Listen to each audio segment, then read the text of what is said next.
खगोल विज्ञान के प्रमाण देख रहे हैं जो एक सर्वशक्तिमान सृष्टिकर्ता की ओर संकेत करते हैं। लेकिन रास्ते में मैंने खगोल शास्त्री डॉक्टर ह्यू रॉस से कहा कि हमारे दिन के विद्वेष और शोर से बाहर निकले और न पृथ्वी की वर्तमान जलवायु बल्कि ग्रह के मनोरम जलवायु इतिहास पर भी एक व्यापक नजर डालें। इनका मापा दृष्टिकोण और यथार्थवादी प्रतिक्रिया कई वैज्ञानिक विषयों के साक्ष्यों पर आधारित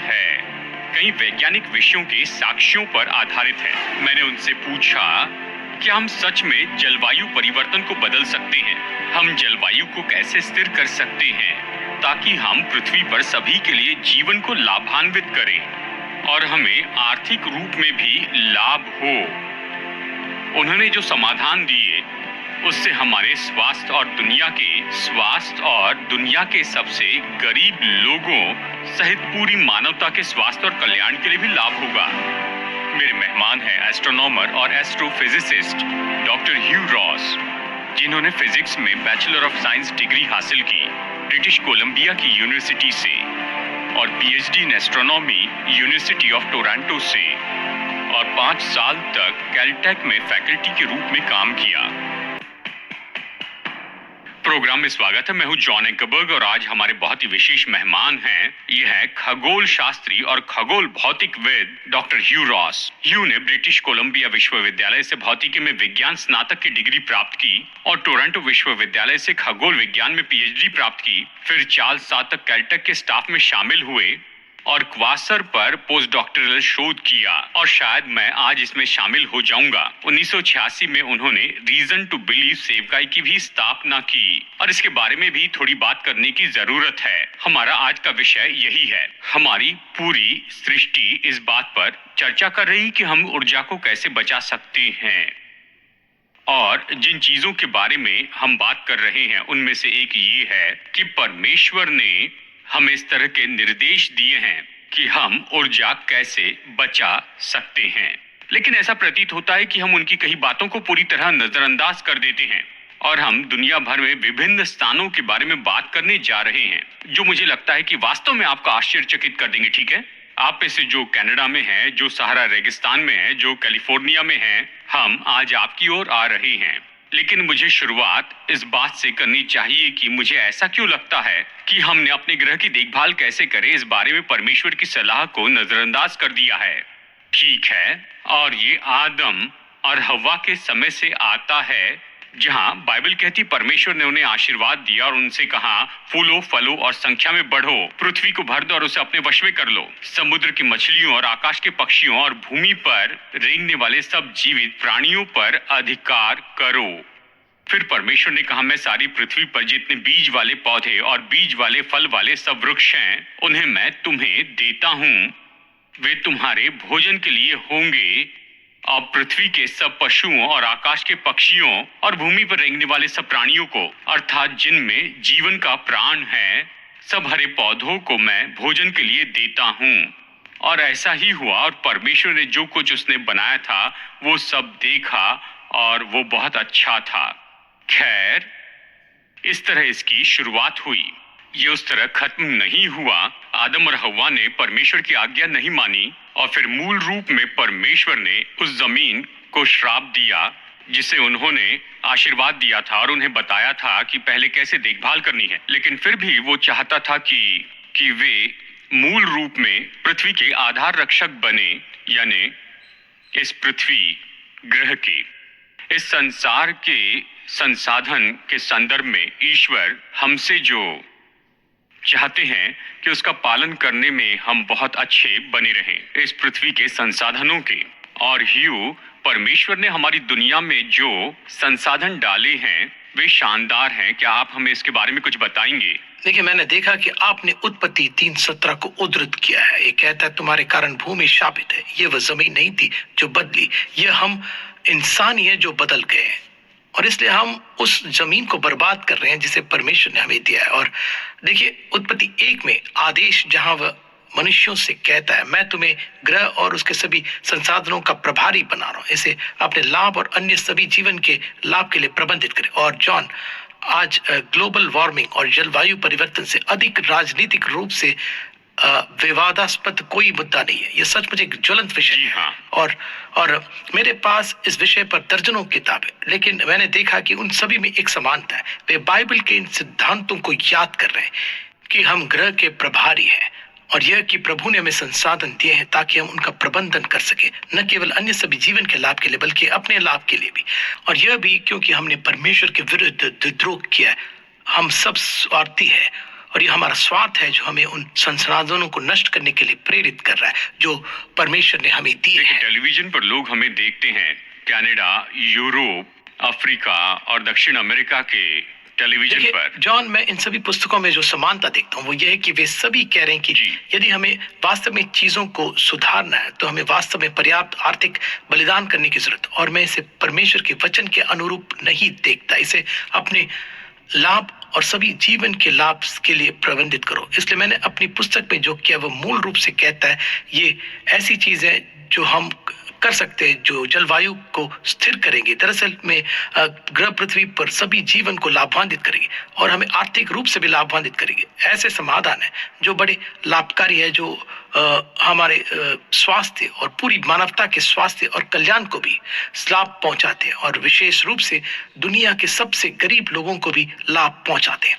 और इसलिए मैंने अपनी पुस्तक में जो करने का प्रयास किया वह है बाइबल के सिद्धांतों और उनके वचनों का सहारा लेते हुए यह कहना कि ये ऐसी चीजें हैं जो हम कर सकते हैं और हम उन्हें तुरंत कर सकते हैं, क्योंकि मुझे लगता है कि समस्या में से एक है कि ये यहाँ इतना विलंब हो रहा है कि हम वास्तव में समस्या को उस समय हल नहीं पा रहे जिस समय में से हल करने की आवश्यकता है। और इसका उदाहरण दीजिए।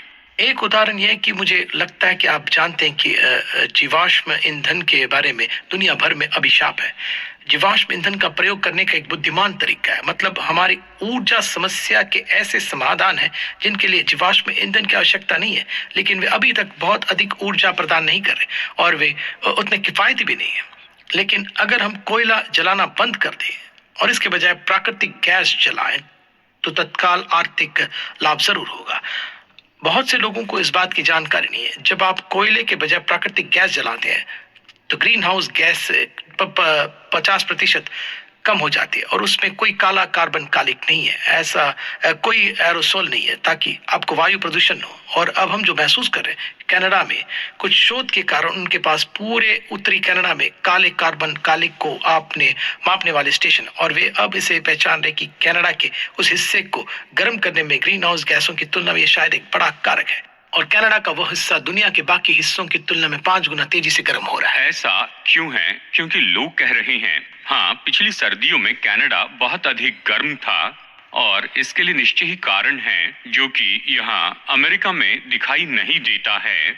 लेकिन आप वैज्ञानिक, विशेष करके ऐसे जो कि एक साथ काम करते हैं अलग अलग स्थानों में, चाहे चाइना में हो और भारत में और दूसरे भी प्रांतों देखिए में। बस इतना ही, मतलब ये यूकॉन में लोग कैबिन नहीं है जो काली कार्बन कालिक बाहर निकाल रहे हैं, वे थोड़ा सा उंडेल देते, लेकिन कनाडा और अलास्का के स्टेशन ये निर्धारित करने में सक्षम थे कि लगभग सारा काला कार्बन कालिक भारत और चीन से आ रहा है। तो खैर भारत और चीन यहीं पर बिजली पैदा करने के लिए दुनिया के सबसे बड़े कोयले जलाने वाले संयंत्र है, और उस काले कार्बन कालिक और एरोसोल का एक बड़ा हिस्सा उत्तरी चीन में गिरता है, लेकिन इसका अधिकांश हिस्सा साइबेरिया और अलास्का और उत्तरी कनाडा में फेंक दिया जाता है। और तो इस तरह से वो कालिक गर्म हो जाती है। खैर ये बर्फ और बर्फ पर गिरता है। चीन में इतनी अधिक बर्फ और बर्फ नहीं है, लेकिन साइबेरिया, अलास्का और कनाडा में बहुत बर्फ है, और जब आप उस बर्फ और बर्फ पर काली कार्बन कालिक डालते हैं तो अनुमान लगाएं कि बर्फ क्या होता है, ये पिघलती है, बहुत तेजी से पिघलती है। इसके अलावा इसका सूर्य से कुछ लेना देना है, क्योंकि काला सफेद से अलग है। पृथ्वी पर होने वाले विकिरण के संदर्भ में क्या अंतर है? जी, यदि आपके पास वहां बर्फ है तो यह लगभग 60% दक्षता के साथ सूर्य के प्रकाश को प्रतिबिंबित करता है। यदि आपके पास कोई बर्फ नहीं है तो बस ये खाली जमीन है, और ये लगभग 20% दक्षता के साथ सूर्य के प्रकाश को प्रतिबिंबित करते हैं, मतलब कि ये सारी जमीन इस तरह से गर्मी को अवशोषित करे जैसे पहले कभी नहीं करती थी। हाँ, चैटनगा टेनेसी में यहाँ मेरे एक मित्र हैं जो कि वोल्क्सवैगन के सबसे बड़े संयंत्रों में से एक के प्रभारी हैं, जो पूरी तरह से इलेक्ट्रिक कार बनाने के लिए समर्पित हैं। ठीक है, और मुझे बताइए कि हम जो कर रहे हैं उससे और बेहतर कैसे कर सकते हैं। जी, इलेक्ट्रिक कारों के साथ समस्या यह है कि आपको बिजली कहाँ से मिलती है। यदि आपको कोयला जलाने से बिजली मिल रही है तो वास्तव में आपके लिए गैसोलीन चालित ऑटोमोबाइल बेहतर है, क्योंकि वो बिजली पैदा करने वाली प्रक्रियाओं की तुलना में कहीं अधिक कुशल है। यदि आप अपनी सारी बिजली जल विद्युत ऊर्जा से प्राप्त करें तो अब ये आपके लिए फायदे का सौदा है, क्योंकि आप जीवाश्म ईंधन का उपयोग नहीं कर रहे हैं और ऊर्जा भी बहुत सस्ती है। और यही इलेक्ट्रिक कारें मायने रखती है। और मैं इसके पक्ष में हूं, लेकिन ये ऐसा है जैसे हमारे पास दुनिया में पूरी बिजली का उत्पादन करने के लिए पर्याप्त जल शक्ति नहीं है, बस एक छोटा सा हिस्सा है। देखिए, नॉर्वे और ब्रिटिश कोलंबिया जैसी जगहों को जल ऊर्जा से बहुत सारी बिजली मिलती है, लेकिन यह दुनिया के बाकी हिस्सों में ऐसा नहीं है। हालांकि मैं जो अनुशंसा कर रहा हूं वो ये कि आइए तुरंत कोयले से प्राकृतिक गैस में स्थानांतरित करें। इससे ग्रीन हाउस गैसों में 50% की कमी आएगी। कोई एरोसोल नहीं, इनमें से कोई भी ब्लैक कार्बन कालिक नहीं। और इससे हमें एक ऐसी बिजली उत्पादन स्रोत के साथ आने का समय मिलेगा जो पन बिजली से भी सस्ता हो। और मैं बात कर रहा हूँ थोरियम परमाणु ऊर्जा जनरेटर के बारे में। अब ऐसे बहुत से लोग हैं जो वास्तव में परमाणु ऊर्जा बिजली उत्पादन के बारे में चिंतित है, और उन्हें होना भी चाहिए। यदि ये यूरेनियम पर आधारित है तो आपको जहरीले अपशिष्ट मिलेंगे जो 50,000 वर्षों तक रेडियोधर्मी बने रहेंगे, और आपको मंदी की संभावना है। और यूरेनियम का खनन और प्रसंस्करण करना वास्तव में सुरक्षित नहीं है, और लोग परमाणु हथियार बना सकते हैं। थोरियम के साथ ये सब दूर हो जाता है। थोरियम परमाणु ऊर्जा रिएक्टर से आपको यूरेनियम की तुलना में थोरियम की प्रति यूनिट 300 गुना अधिक ऊर्जा मिलती है। थोरियम कहाँ से मिलता है? थोरियम पृथ्वी की परत में यूरेनियम की तुलना में 3 गुना अधिक प्रचुर मात्रा में, इसलिए वह मेरे लिए सस्ता है। आप इसे सतह पर खनन कर सकते हैं, इसलिए इसे खनन करना वास्तव में आसान है। ये मेरे लिए सुरक्षित है। खनिकों को सुरक्षात्मक गियर पहनने की जरूरत नहीं, और आप मूल रूप से थोरियम का उपयोग ब्रीडर रिएक्टर के रूप में कर रहे हैं, इसलिए ये इतना कुशल है। इसलिए आपको इतनी अधिक ऊर्जा मिलती है। लेकिन थोरियम परमाणु रिएक्टर के साथ पिघलना असंभव है, और परमाणु हथियार बनाने के लिए इसका उपयोग करना बिल्कुल असंभव ठीक है, तो आइए दुनिया भर के रेगिस्तानों की सैर करते हैं। कहिए कैलिफोर्निया के बाहर, यानी जहां पर आपका ऑफिस है। और फिर भी कैलिफोर्निया में हम हर तरह का सूखा देख रहे हैं, और ये फैल रहा है। यानी पहले से ही सहारा रेगिस्तान है, गोवी रेगिस्तान है। जब हम ऐसे स्थानों पर जाते हैं तो उन लोगों को भोजन की सख्त जरूरत होती है। और आप ये कह रहे हैं कि एक तरीका है जिससे हम वास्तव में इन सभी रेगिस्तानों में फसल लगा सकते हैं, इन सभी रेगिस्तानों में, और सच में लोग इसे बेच सकते हैं, लाभ कमा सकते हैं। मैं जानना चाहता हूँ कैसे। जी, हमने उत्पत्ति 3:17 के बारे में बात की। तुम्हारे कारण भूमि शापित है। मानव दुर्व्यवहार के कारण सहारा रेगिस्तान आज रोमन साम्राज्य के दिनों की तुलना में 10 गुना बड़ा है। गोबी रेगिस्तान 4 गुना बड़ा है, और ये इतना बड़ा हो गया क्योंकि किनारे पर लोग खाना पकाने के ईंधन, तापन आदि के लिए रेगिस्तानी भूमि से वनस्पति हटा रहे हैं। और इसलिए जलवायु पर अपनी पुस्तक में मैंने जो विचार दिए उनमें से ये एक है कि हम क्यों नहीं देते हैं उप सहारा लोगों को वे सभी कैरामेन मुफ्त में चाहिए, जो उनकी खाना पकाने की जरूरतों, उनकी हीटिंग जरूरतों का ख्याल रखेंगे, एक शर्त पर। वे सहारा रेगिस्तान को फिर से उगाने के लिए हमारे साथ काम करते हैं। देखिए, आप क्या करते हैं कि आप झाड़ियों और पेड़ों में डालते हैं और इनसे पानी वाष्पित हो जाएगा। अब आपको उन्हें दूर दूर रखना होगा। इजरायलियों ने हमें दिखाया कि ये कैसे करना है। उन्होंने अपने अधिकांश रेगिस्तानी क्षेत्र को उत्पादक वनों में बदल दिया। आप खोदे गए उथले अवतल गड्ढे में पेड़ लगाते हैं जो बहुत ही कम मात्रा में पानी एकत्र करता है, तो भले ही आपको साल में केवल 3 इंच पानी मिले, ये पेड़ को जीवित रखने के लिए पर्याप्त है। पेड़ पानी को वायुमंडल में स्थानांतरित करता है, और एक पीढ़ी से भी कम समय में आप उस क्षेत्र में वर्षा को दोगुना कर सकते हैं, जिसका अर्थ है कि आप अधिक पेड़ लगा सकते हैं। आप मूल रूप से गोबी और सहारा रेगिस्तान के दुरुपयोग को उलट रहे हैं। सहारा रेगिस्तान के दक्षिणी भाग से वनस्पति हटाने के बजाय आप इसे दोबारा लगाना शुरू कर सकते हैं, और आप रेगिस्तान को उत्तर की ओर थोड़ा सा पानी मिलने पर वे वहां किस प्रकार के पौधे लगा सकते हैं? जी, रोमन साम्राज्य के दिनों में जो अब सहारा रेगिस्तान है उसका अधिकांश भाग अनाज के साथ बोया गया था। सहारा रेगिस्तान रोमन साम्राज्य की रोटी की टोकरी थी। हम इसे फिर से ब्रेड बास्केट बना सकते हैं और इससे कई फायदे। ये सभी वनस्पतियों के साथ भारी मात्रा में ग्रीन हाउस गैसों को अवशोषित करेगा और आप दुनिया के उन देशों के लिए भोजन की आपूर्ति करने जा रहे हैं जिन्हें भोजन की जरूरत है। और ये सहारा रेगिस्तान क्षेत्र में रहने वाले लोगों के लिए एक आय है और वन्य जीवन वापस आ जाएगा। तो फिर से हर किसी को लाभ होता है। तो ये हर तरह से फायदे का सौदा है। सबको लाभ होगा। मुझे लगता है कि यह सबसे पहले गोबी रेगिस्तान में हो सकता है, क्योंकि पिछले साल ही गोबी रेगिस्तान ने बीजिंग के उपनगरों पर आक्रमण किया है, इसलिए इस पर वहां के नेताओं का ध्यान गया है। एक और बताइए।